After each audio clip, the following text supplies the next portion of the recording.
आज हम सब लोग यहाँ पर मौजूद हैं आप लोगों को ब्रीफ करने के लिए एक इंसिडेंट के बारे में जो कि 7 जनवरी 2025 को हामरे पटन में हुआ।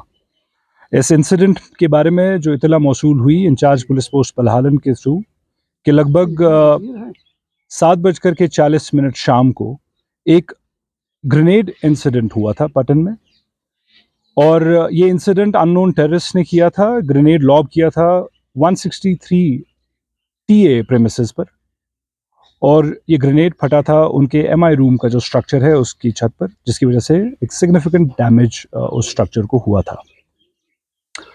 थैंकफुली वहां पर कोई लॉस ऑफ लाइफ नहीं हुआ। मौका वारदात पर जो भी सबूत फराहम हुए, जिसकी टेक्निकल और इलेक्ट्रॉनिक एविडेंस जिसमें शामिल थी, उसकी बिना पर और एक थरो एनालिसिस करने पर सिक्योरिटी फोर्सेस के साथ मिल करके बारामूला पुलिस ने इन्वेस्टिगेशन शुरू की। इन्वेस्टिगेशन एफआईआर नंबर 1 2025 जो कि 109 बीएनएस और 16 व 23 section of unlawful activities act के तहत जो रजिस्टर्ड केस था, उसकी शुरुआत में इस एनालिसिस की बेसिस पर और मल्टीपल टीम्स जो हमने इस इन्वेस्टिगेशन में लगाई थी, उनकी काविशों की वजह से कामयाबी हासिल हुई और इस केस को सॉल्व कर लिया गया 24 घंटे के अंदर अंदर। 3 इंडिविजुअल्स इसमें अरेस्ट हुए और उनकी इंस्टेंस पर एक हैंड ग्रेनेड, एक एके सीरीज राइफल, एक पिस्टल, 256 एके राइफल के राउंड्स, 21 पिस्टल के राउंड्स बरामद हुए। हम दीदा दानिश्ता तौर पर आपके साथ इस वक्त मजीद तफसीलात नहीं शेयर कर रहे हैं, क्योंकि एक्सपेक्टेड है कि जो ऑनगोइंग इन्वेस्टिगेशन इस केस की है उस पर असर पड़ेगा। मजीद गिरफ्तारियां और मजीद रिकवरीज एक्सपेक्टेड हैं।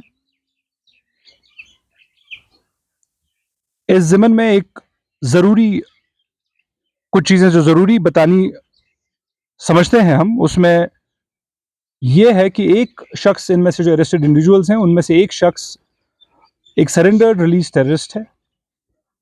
जो दूसरा शख्स है वो एक और सरेंडर्ड रिलीज टेररिस्ट का बेटा है, और जो थर्ड इंडिविजुअल है जो कि इसका मास्टरमाइंड लगता है, वो पिछले 2 साल से एक नार्को टेरर केस में अपनी अरेस्ट से भागने की कोशिश में था और अपना इलाका छोड़ करके कहीं और रह रहा था। ये वाक़ा जो रिलीज टेररिस्ट और ऐसे लोगों की इन्वॉल्वमेंट हमें बताता है कि, और इनकी फैमिलीज के मेंबर्स जो इसमें जो इन्वॉल्व हुए हैं, ये हमारे एफर्ट्स जो हैं कि जो रिलीज टेररिस्ट होते हैं, सरेंडर टेररिस्ट होते हैं, उनकी फैमिलीज को रीइंटीग्रेट करने में मेन स्ट्रीम में उसमें डेंट के तौर पर पेश आते हैं। और हमारी कोशिशें जो हैं उनके साथ एक ट्रस्ट बिल्ड करने का, उसमें ये ऐसी हरकत और सकनात जो है वो प्रॉब्लम्स क्रिएट करती हैं।